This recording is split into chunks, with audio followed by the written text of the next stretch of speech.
नमस्कार, स्वागत है आपका। आप देख रहे हैं आज तक। आपके साथ हूं मैं नेहा बाथम। दिवाली के इस शुभ मुहूर्त में आप सभी को ढेर सारी शुभकामनाएं। और इस खास मौके पर हम आपके लिए लेकर आए हैं एक खास पेशकश। हमारे साथ खास मेहमान मौजूद हैं, राजकुमार शास्त्री जी। बहुत बहुत स्वागत है आपका। तो राजकुमार शास्त्री से हम आज जानेंगे कि कौन सा है वो शुभ मुहूर्त, शास्त्री जी, जिसमें दिवाली का पूजन करना चाहिए। जी देखिए नेहा जी, सबसे पहले मैं आज तक टीवी चैनल के दर्शकों को दीपावली की बहुत ढेरों सारी शुभकामनाएं देता हूं। आपने बहुत सुंदर जनोपयोगी प्रश्न किया है, क्योंकि मुहूर्त का हमारे शास्त्रों में बहुत महत्वपूर्ण स्थान है। और देखिए 24 घंटे में 30 मुहूर्त होते हैं। इस बार दीपावली में 3 महत्वपूर्ण मुहूर्त बन रहे हैं। एक प्रदोष काल है जो सायंकाल में 5:46 से आरंभ होकर के 8:48 तक रहेगा। दूसरा निशीथ काल है। ये दीपावली पूजन का बहुत महत्वपूर्ण मुहूर्त होता है। इसमें भगवती काली का पूजन किया जाता है, देवी सरस्वती का पूजन किया जाता है, साथ में भगवान गणपति का पूजन, भगवती महालक्ष्मी का पूजन और साथ में कुबेर देवता के साथ में देवराज इंद्र का पूजन। लेकिन यह बहुत आवश्यक है, इस पूजन के साथ में भगवान विष्णु का पूजन भी अवश्य करना चाहिए। वह निशीथ काल है, रात्रि में 11:23 से आरंभ होगा और 12:23 तक रहेगा। ये बड़ा महत्वपूर्ण काल होता है। इसके उपरांत रात्रि के 1:19 से सिंह लग्न आरंभ होगा और वह रात्रि के ही 3:23 तक रहेगा।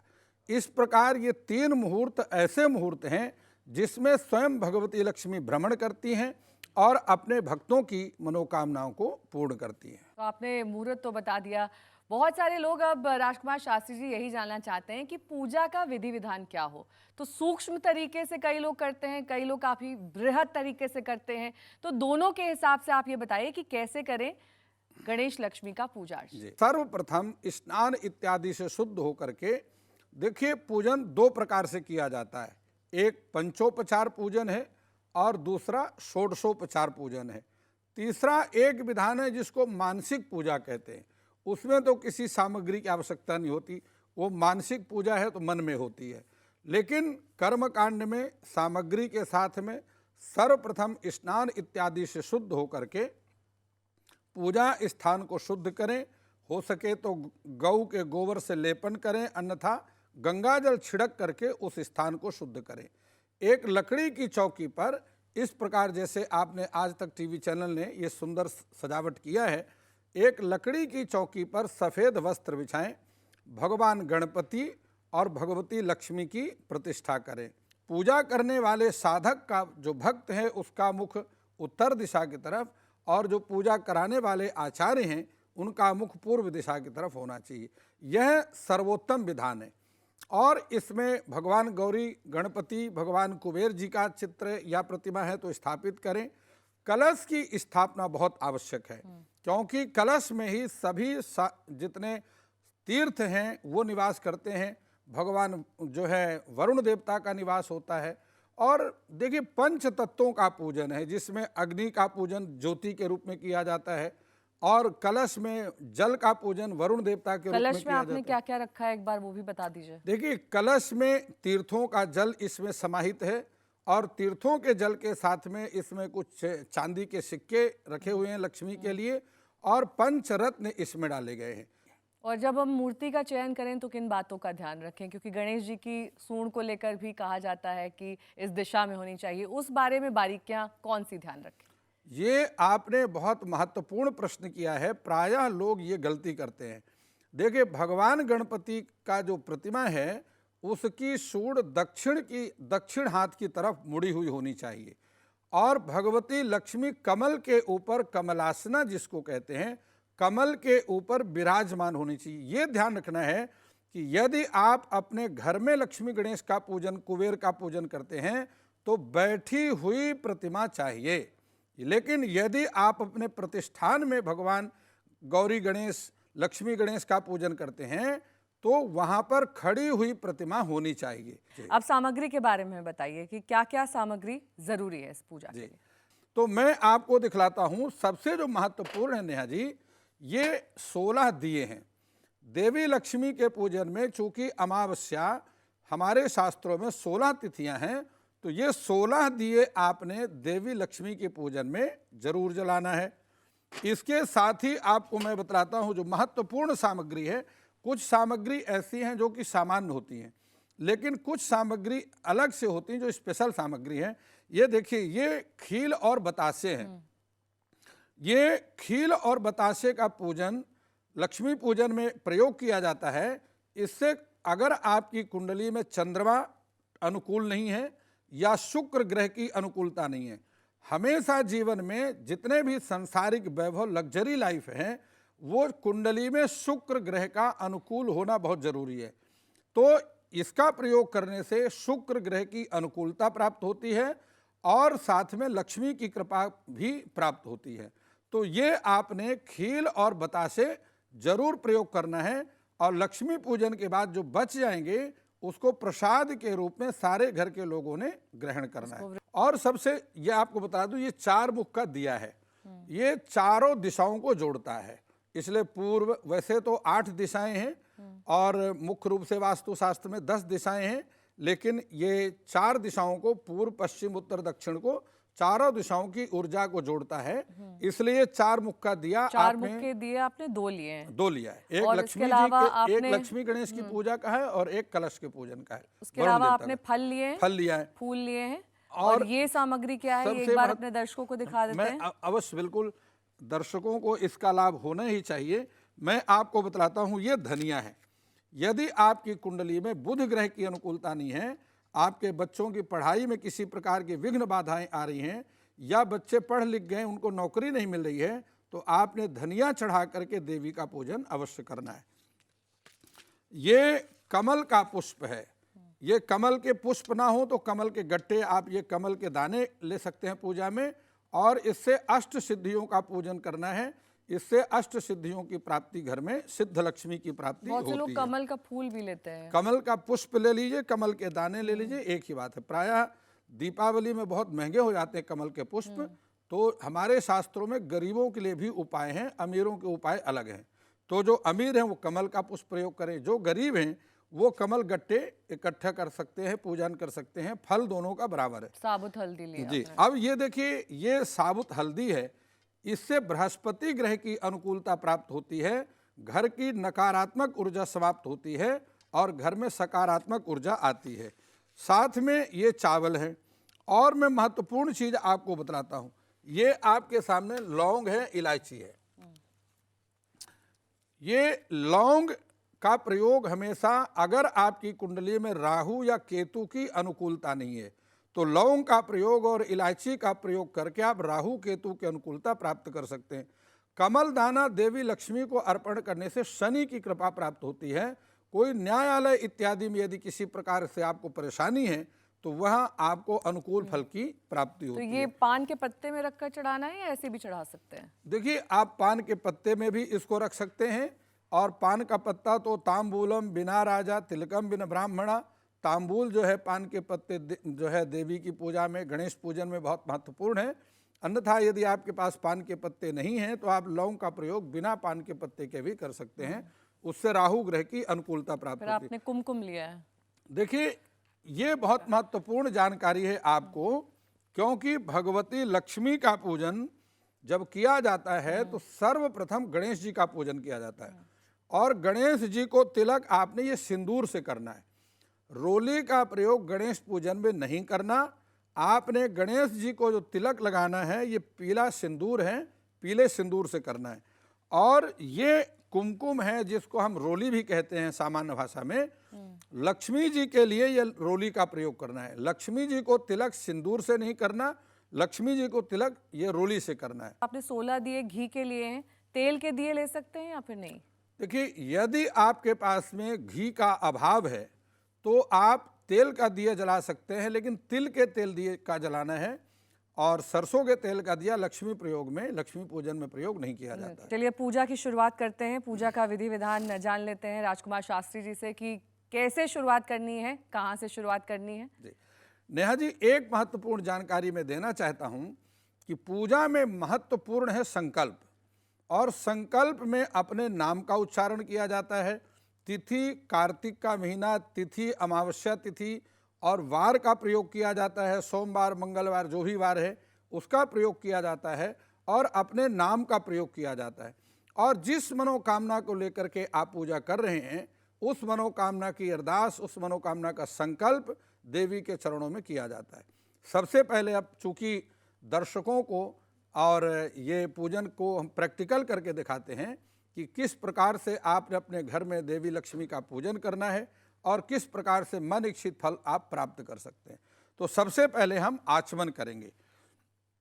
आप पहले आचमन कर लीजिए। आचमनीयम हरे विष्णु माधवम पुंडरीकाक्ष पुरातुः। ओम केशवाय नमः, नारायणाय नमः, माधवाय नमः, ऋषिकेशाय गोविंदाय मधुसूदनाय नमः। उसके बाद एक पुष्प से या पत्ते से जल अपने ऊपर थोड़ा छिड़काव करना है और इसके बाद संकल्प करना है। संकल्प में आपने अपने नाम का उच्चारण करना है, कार्तिक का महीना उच्चारण करना है, फिर अमावस्या तिथि है और ऐसा उच्चारण करके अपने गोत्र का उच्चारण करना है। और जिस मनोकामना को लेकर आप पूजन कर रहे हैं वो मन की मनोकामना भगवती के चरणों में गुप्त रूप से लगा करके चावल पुष्प को देवी के चरणों में अर्पित कर देना है। अब 4 बार आप पुष्प से पहले गणेश जी को जल अर्पण करना है, फिर देवी लक्ष्मी के चरणों में जल अर्पण करना है। ओम पादयोर्वाद्यम हस्तयोर आर्घ्यम मुखे आचमनीयम सर्वांगे स्नानीयम जलम समर्पयामि। अब मैं ये चाहता हूँ नेहा जी कि आप थोड़ा थोड़ा एक खील और बतासे भगवती लक्ष्मी और गणेश जी के चरणों में चढ़ाते रहेंगे। ओम चपलायै नमः पादौ पूजयामि, चंचलायै नमः जानुनी पूजयामि, ओम कमलायै नमः, बार बार चढ़ाते रहेंगे। ओम कमलायै नमः कटिं पूजयामि, कात्यायनी नमः नाभिं पूजयामि, जगन्मात्रै नमः जठरं पूजयामि, विश्ववल्लभायै नमः वक्षस्थलं पूजयामि, कमलपत्राक्षै नमः मुखं पूजयामि, पद्माननायै नमः नेत्रत्रयं पूजयामि, ओम श्रियै नमः शिरः पूजयामि, ओम महालक्ष्मी नमः सर्वांगं पूजयामि। अब हल्दी चढ़ाएंगे। एक नहीं 8 अष्ट लक्ष्मी का पूजन करने के लिए अष्ट सिद्धियों का पहले पूजन करेंगे, फिर अष्ट लक्ष्मी का कमल पुष्प से पूजन करेंगे। एक ही बार में हाँ, 8 एक करके चढ़ाते रहेंगे।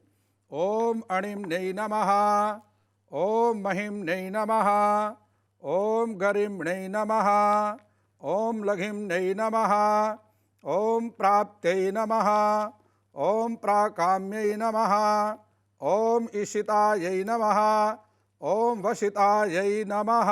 बस अब कमल के दाने अर्पण करते रहेंगे।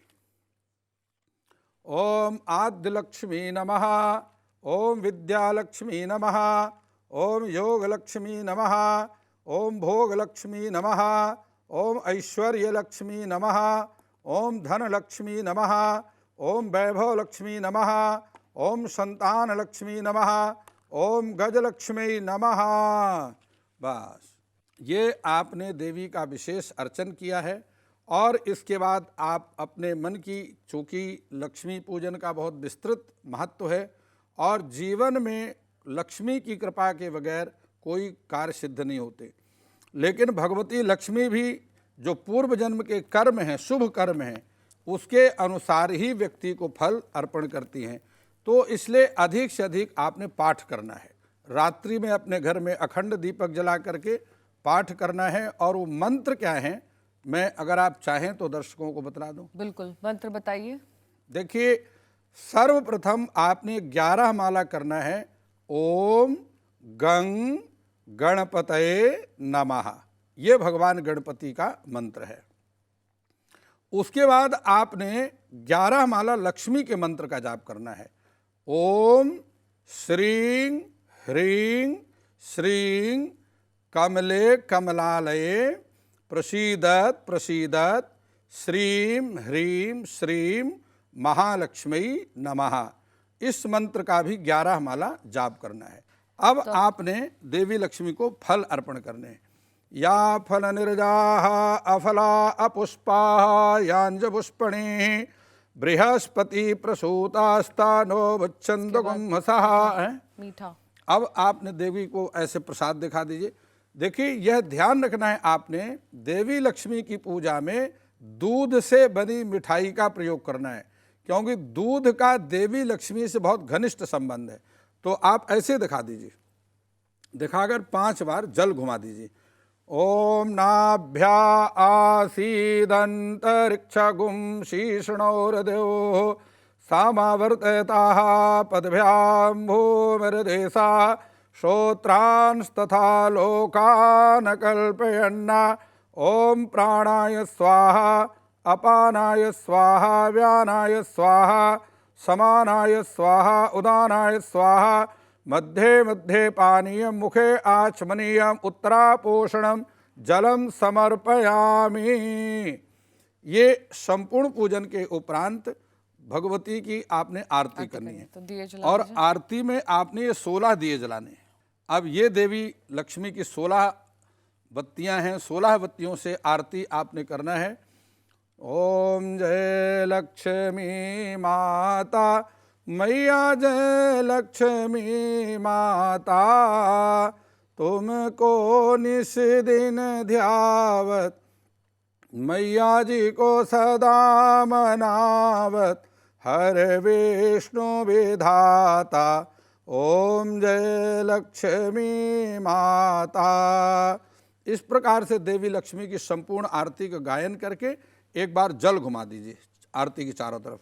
जलेन शीतलीकरणं पुष्पै देवाभिवंदितम् आरोग्यार्थे आरार्तिक्यम प्रतिग्रहणम मंत्र पुष्पांजलि। पूजन के उपरांत आपने कुछ पुष्प हाथ में लेकर के पुष्पांजलि करनी है। नाना सुगंधि पुष्पाणि यथा कालोद्भवानि च पुष्पांजलिर्मया दत्त गृहाण श्री परमेश्वरी भगवती महालक्ष्मी नमः। मंत्र पुष्पांजलि समर्पयामि। एक बार जल छीट दीजिए। अनया पूजायाः प्रियंताम नमो।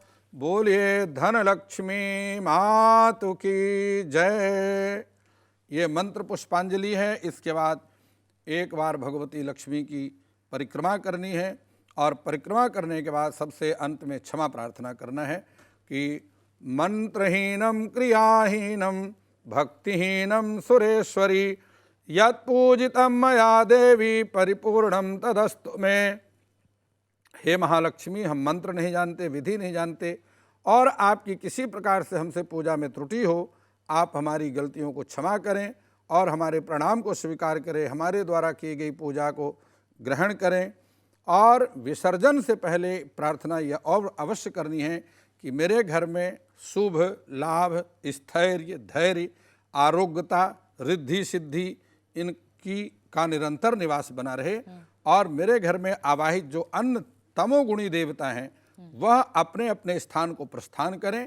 जब कभी मैं आपका पुनः पूजन करूं, मेरे घर में कोई मंगल कार्य हो, मैं आपका आवाहन करूं, तो पुनः पूजा को ग्रहण करने के लिए आप अवश्य पधारें। इस प्रकार प्रार्थना करके चौकी को हिला देना है, कलश का नारियल उतार देना है और वह जो कलश का जल है वह थोड़ा चरणामृत के रूप में पान करना है।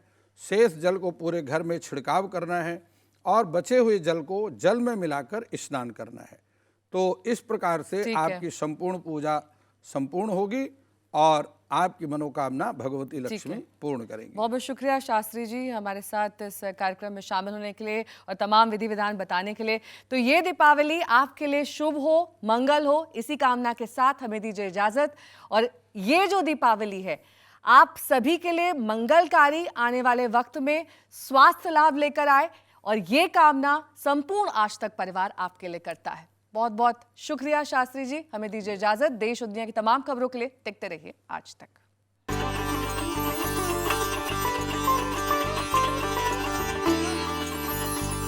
अगर आप मुझसे जुड़ करके अपनी समस्याओं का समाधान चाहते हैं और चाहते हैं कि आपकी समस्याओं को ज्योतिष के माध्यम से सुलझाया जाए, तो आप हमसे संपर्क कर सकते हैं, जुड़ सकते हैं एस्ट्रो तक पर।